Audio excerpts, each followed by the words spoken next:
The number of South Sudanese refugees in neighbouring countries passed 1 million in September.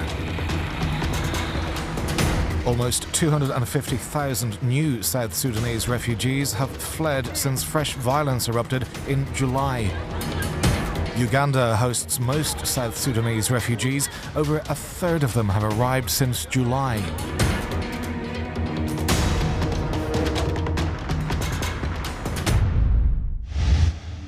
Uganda is the main destination for the refugees. It allows them to move in and out of settlements, gives them land and, more importantly, allows them to work.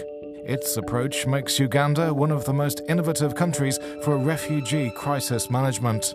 Schools play a key role in making refugees more self-reliant. The Numanzi Vocational Training Centre is run by the Norwegian Refugee Council and financed by the EU.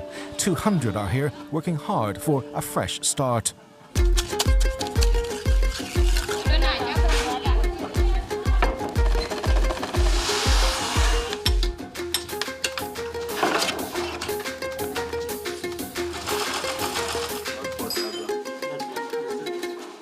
The bakery course is in high demand.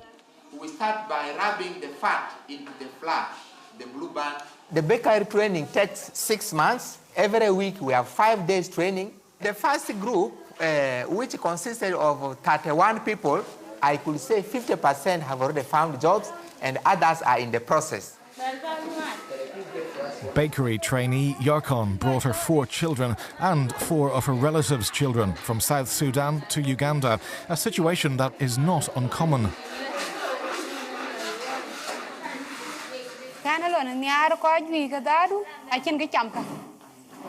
I'd like to work because I want to open a business to sustain my family.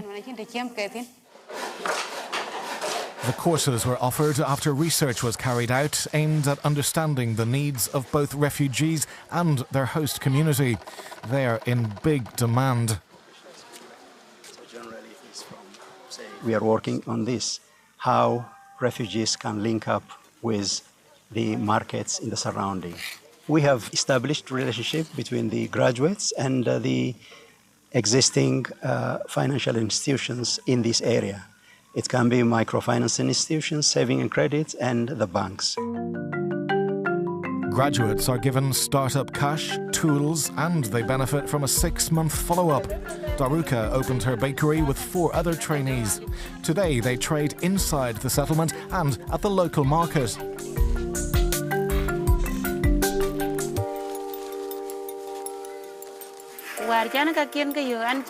I felt comfortable from the moment I started this work.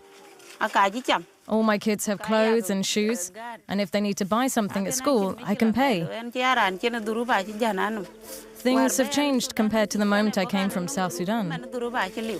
New settlements have sprung up over the past few months following the peak in arrivals. Armed groups in South Sudan are pushing more and more people to leave.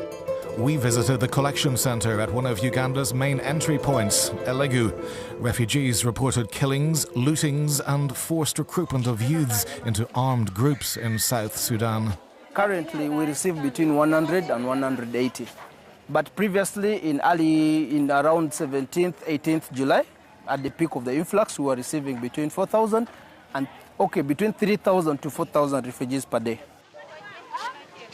Refugees usually stay in collection centres for a couple of days, but the peak in arrivals often leaves people stranded for months. The increased number of people seeking asylum protection in Uganda is challenging the country's approach to dealing with refugees.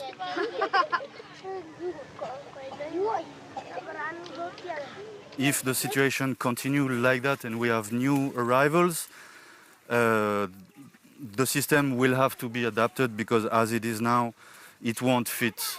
Adapted how? An example is the land allocation. The more refugee, more land we have to give. And so the availability of land might... The plots will be smaller. The plot will become smaller, yes.